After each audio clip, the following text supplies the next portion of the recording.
一台售价不到4000新币的具身智能机器人，正准备接管新加坡的盲人向导与乐龄人士照护工作。这不是科幻电影的预告片，而是即将发生在祖屋区里的现实。前不久，新加坡资政李显龙专程前往上海，实地考察了当地的人形机器人创新孵化器。当中国正在以惊人的速度将物理 AI 硬件的成本压缩到几万块人民币时，新加坡并没有仅仅把自己当成一个买家。今天我们就用数据和产业逻辑硬核拆解，为什么上海的机器人孵化器要跑到新加坡设立办事处？3万块人民币的机器人，距离走入普通新加坡家庭还有多远？以及在这场具身智能的技术浪潮中，新加坡究竟扮演着怎样不可替代的战略角色？看懂这次跨国产业合作，我们必须先认清新加坡社会当前的真实处境。数据反映的趋势非常冷酷，到2030年，新加坡将有 25% 的人口步入65岁以上的劣龄阶段。与之对应的是我们日益攀升的外籍劳工配额成本和家庭照护压力。依赖外籍女佣的传统模式已经触及供给和成本的天花板。破局的钥匙正是物理人工智能，也就是业内常说的具身智能。与 ChatGPT 这类只能在屏幕里生成文本的软件 AI 不同，具身智能拥有物理实体，它们能通过传感器感知真实世界，并做出物理行动，比如避开地上的水坑，或者扶住快要跌倒的老人。就在近期，上海市人形机器人创新孵化器明确计划在新加坡设立办事处，这绝对不是一次普通的设立分公司。从产业逻辑来看，这标志着中国顶级的硬科技力量开始将新加坡作为技术国际化部署的桥头堡。新加坡的宏观定位正在发生深刻转移，它不再仅仅是跨国资本的金融避风港，更是中国具身智能出海的全球测试场。当一项前沿的硬件技术需要向全球市场证明它的安全性、隐私合规性以及商业可行性时，拥有严苛法律监管、高度国际化标准以及高密度城市形态的新加坡就是最好的试金石。下一章我们会看到，这种测试场的作用远比想象的要硬核得多。如果只把新加坡看作一个几百万人口的销售市场，那就完全误判了这盘大棋。为什么上海的顶尖机器人孵化器要把出海的第一站选在新加坡？核心原因在于合规验证4个字。在当前复杂的全球地缘政治与监管环境下，硬科技产品，尤其是带有大量摄像头和传感器的机器人，进入欧美市场面临着极高的数据安全审查和隐私合规风险。欧盟的人工智能法案对高风险 AI 系统提出了极其严苛的要求，而新加坡恰恰提供了一个政策稳定、法律透明且受国际广泛认可的缓冲地带。为了接住这波产业红利，新加坡政府的动作非常迅速，官方已经宣布在榜鹅数码园区设立专门的物理人工智能测试平台。这意味着什么？这意味着新加坡主动拿出了真实的公共空间，邀请前沿企业来共同设计和验证机器人的行为规范与安全标准。在实验室里跑通算法是一回事，但在真实的祖屋楼下，面对奔跑的小孩、乱停的脚踏车和突如其来的暴雨，机器人能否做出安全可靠的反应是另一回事。榜鹅数码园区就是这样一个完美的沙盒。新加坡的个人数据保护法令为企业收集和处理物理世界数据提供了清晰的边界。当机器人在榜鹅园区收集道路数据时，如何对路人的人脸进行匿名化处理，如何确保数据不出境，这些标准一旦在新加坡确立，就能直接平移到其他发达国家市场。我们来看一个真实的标杆案例。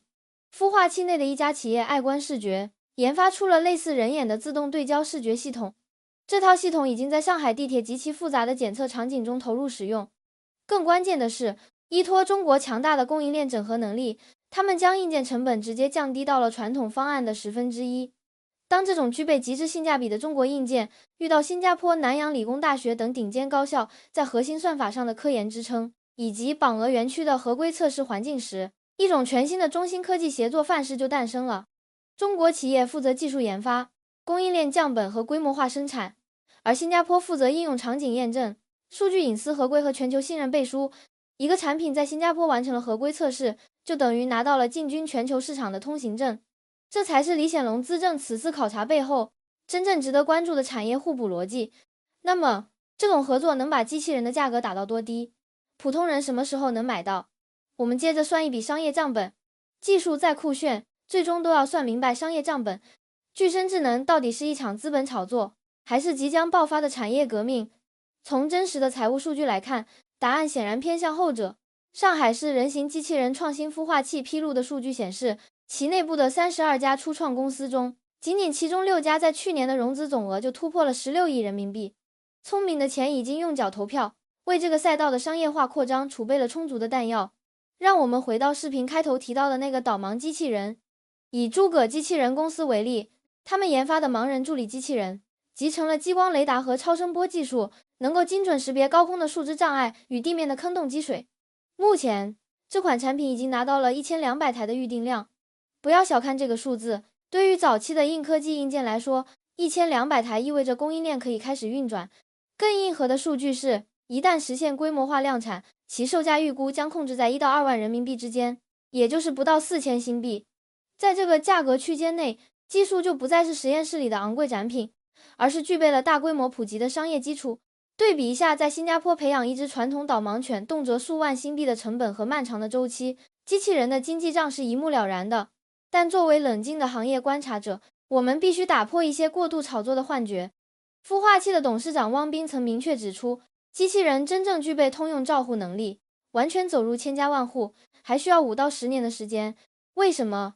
这就涉及到了著名的莫拉维克悖论。对 AI 来说，下围棋等高阶逻辑运算很容易，但在杂乱的客厅里倒一杯水却极度困难。应对祖屋里极其非标准化的家庭场景，比如地上的地毯、随意摆放的杂物、狭窄的走廊，仍然需要海量的算法训练与长尾数据积累。因此，在未来1到3年内，我们首先会看到这些物理 AI 在特定场景落地，比如商场夜间的安防巡检、工业园区的设备检测，以及固定路线上的盲人辅助，而不是立刻取代你家里的全职女佣。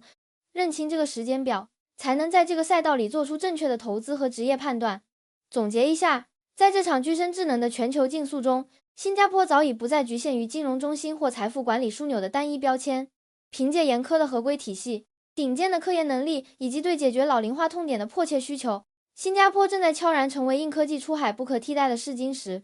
对于我们普通人来说，这不仅意味着未来照护长辈的财务成本可能大幅降低，更意味着本地在高端制造管理、物理环境数据标注以及 AI 伦理合规等领域，将涌现出一批全新的高薪职业机会。那么，我想听听你的真实判断。如果未来几年内，一台具备基础导盲和照护能力的机器人，价格真的降到了一部高端智能手机的水平，你会考虑为家里的长辈购买一台吗？